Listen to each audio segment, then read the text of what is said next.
So I'm out here at Nick's Cove on beautiful Tomales Bay.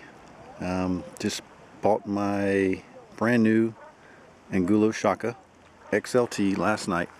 Got it home from Santa Cruz about 9 o'clock and came out here today to put it in the water. First time on this board. Couldn't be happier with this board. You wouldn't know it by looking out here now, but about 2 or 3 hours ago, we had a nice little wind come through here for about an hour. It just started a white cap, maybe 10 to 15 miles an hour or so, and just enough to get a little taste of what this thing is capable of downwind. And couldn't be happier with this board. One thing I want to point out though is that this board is really designed as a good downwind board. But what I was really impressed with and surprised about was how good it went upwind. It was just so smooth. It's just amazing.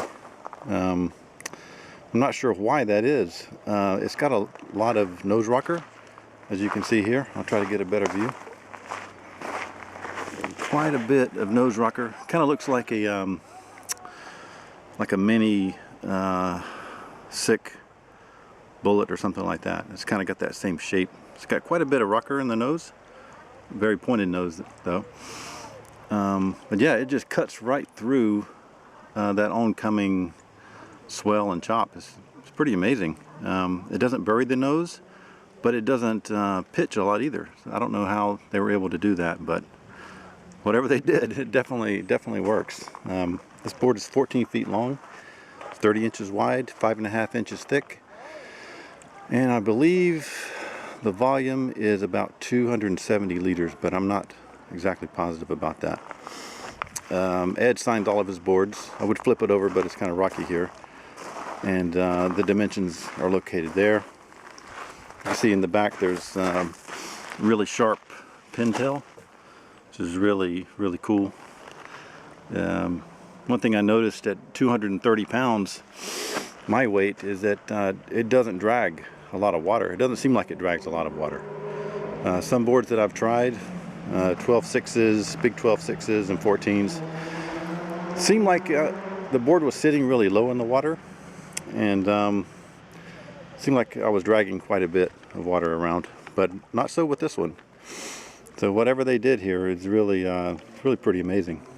Another thing that helps you going upwind is this. I don't know if you can see it in this light or not, but the nose area of the board from the deck pad up to the tip of the nose has a lot of V in it.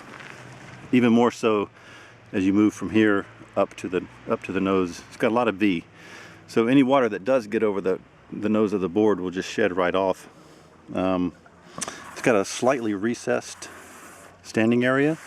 So from about probably here down, it's pretty flat.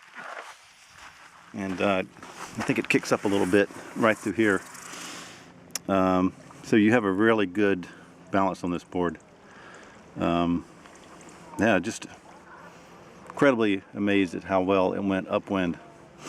That big nose that sticks out of the water didn't seem to catch a lot of wind, which I thought was pretty incredible.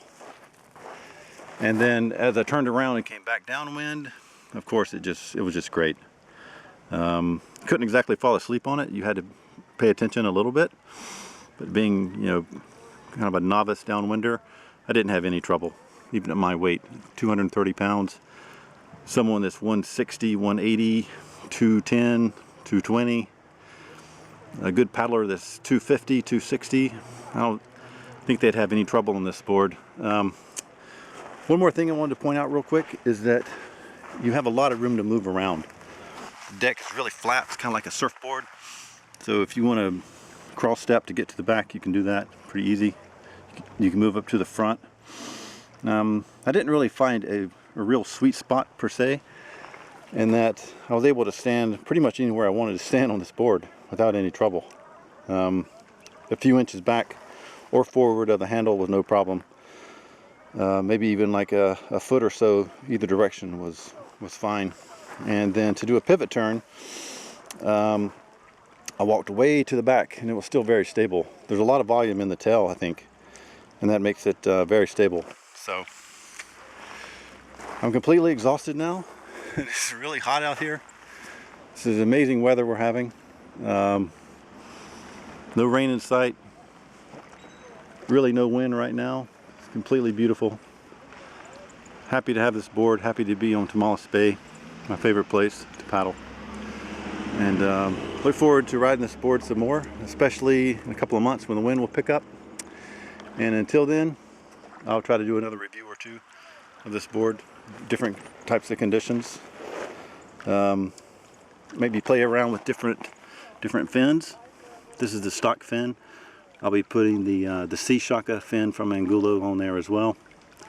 And I may even try some different fins. See how those work out for either flat water or downwind. So until next time, this is Jeff. I'm signing off.